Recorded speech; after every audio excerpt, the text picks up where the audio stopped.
1. What up, YouTube? Asian Persuasion here at the NAWCQ here in Pittsburgh. Here with our boys Bortle, Slim, and Forces right here, baby.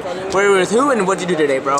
So I'm Schomisch. I made top 32 at the NAWCQ with Salamangreats. With Salad Boys. All right, man. Let's go ahead and get in there after looking at your nice little price cards. All right. So I played Salad because I felt like it was the most consistent deck, and there was a lot of rounds, so I wanted to do well most of the time. So we played standard Salamangreat monsters for the most part. 3 Spinny, 3 Gazelle, 3 Foxy, maximizes consistency, 1 Falco, 1 Jaguar, and 2 Foul. Ooh, so we double played foul. 2 Foul because it was good going first and going second. If you draw going first, it's essentially a second trap card because you're guaranteed to be able to make Tornado Dragon or Abyss Dweller, whatever you want to make in terms of rank 4. And it also frees up your Gazelle to dump something other than a rank 4 if you're trying to make a Dweller play. Yeah. Going second, it's really good too because if your opponent answers your initial normal summon, but this is already on the field as well, you can still make more plays. Nice. Then I also played Debug. Some people say this card's bad, but it's just 1 card play starter, so you gotta play it. It maximizes your chances of being able to play the game. Yep. Then we played 3 copies of Effect Veiler for hand traps, 2 Ghost Ogre, 3 Ash Blossom, and 3 Phantasme for the monster hand traps at least. And that was it for the monsters. Not sure exactly how many it is, but it's quite a few. Was Ogre good? Ogre was pretty good, yeah. So I decided to main deck Ogre because I wanted 14 hand traps. I knew that that was the number I wanted to guarantee that I see some way to disrupt the Orcus combo or just other decks in general. It's really good in the mirror match if you hit like the Gazelle when it's first summoned, because most of the time it'll just end their play unless they have Will or some other extender. Yeah. It's also really good, obviously, against Debug. You know, before Debug was at 1, that was the big thing, Ogre Debug end the turn. Yep. And then it's really good against Striker, hitting multi-rule obviously, and it seems dead against Orcus, but sometimes like if you draw it, you just Ogre when they activate the Mermaid effect, and then they have to start their play with 1 monster, which means sometimes they can't make Rusty. For sure. Spell cards, 3 copies of Circle, 3 copies of Signet Mining. Again, maximizing consistency. This is technically not a 1-card play starter, but it pretty much is. Yeah. 1 copy of Sanctuary, because you need to play it. 2 copies of Pot of Desires. So you'd think this would conflict a lot. I'm only playing 1 Jaguar, you've got Sanctuary, so I didn't really use it as a play finder, I used it more of a play extender. Yeah. So if you just have Gazelle or any of the 1-card play starters, you're able to get the field spell and Jaguar out of your deck already, which means everything else you're playing has multiples, and you're not worried about losing access to those cards, and it just helps you draw into hand traps when going first. Also helps you draw into your side cards, games 2 and 3. And then trap cards, 3 copies of Infinite Impermanence. Like I said, 14 hand traps was a good number. I felt like Effect Negation, stopping the Orcus combo was critical when going second. And then I played 2 copies of Rage and 1 copy of Roar.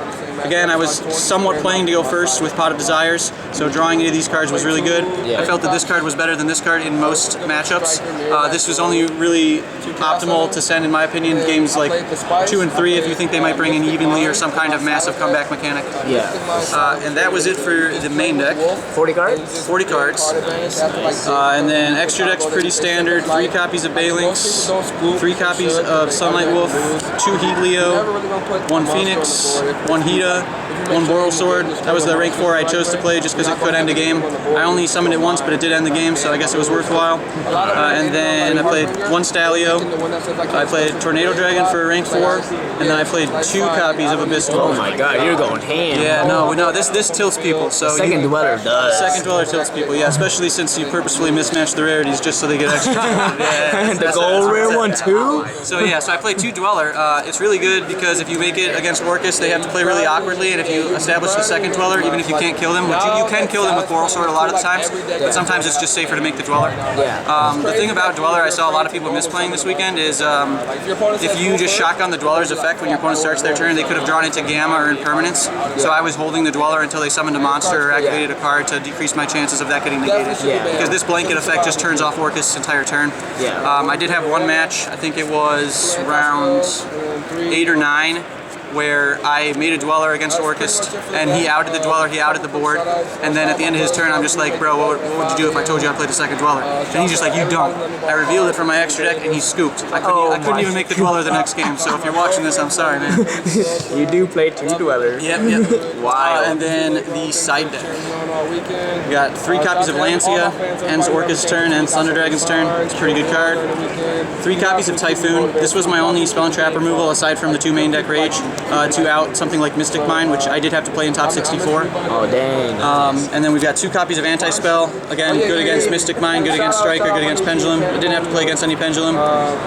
Then there's no Call by the Graves in the main deck. I only thought it was good when I was going first, so I only brought it in situations where I was going first and my opponent played a hand trap, or if it was relevant. And then we've got 3 copies of Evenly Matched. It's just a really good comeback card. It's versatile in a lot of matchups. I thought about playing like Mystic Mine, just for going second to out the Thunder Dragon board. But fun fact, I actually did not play a single Thunder Dragon the entire tournament. Wow. 0 Thunder Dragons in 14 rounds. No Thunder Dragons. And then the last card in the side deck was 1 copy of Salamangreat Peril. You can gain 2,000 life points and win in time. So the card's pretty good. Yeah, this card is really good, except the one time that I was in a situation where I was going to be able to use this, I drew it for turn, so I wound up getting a draw. Oh, really? Because you can't, you have to tribute summon this card. I had no other way to special summon a monster to tribute summon this and resolve it. So, so this card was actually bad, but in theory it was pretty good. All right, man. Shout outs. Yeah. So shout outs to all the guys who ditched me, who left. All your stuff. Hell yeah. But really shout outs to everybody in the Cleveland area. Shout outs to my locals, Alt Reality Games. Shout outs to Argent Saga, brand new trading card game from Alt Reality Games. I did a lot of play testing with, for Nats obviously with Yu-Gi-Oh, but I also was playing a lot of Argent Saga, so I think just seeing a different aspect helped me play a little bit better. And then also shout outs to Anthony Bonnet, who let me borrow cards. I appreciate that, and yeah, that's pretty much it. All right, man. Congrats on getting top 32. Thanks for the technical file, bro. No problem.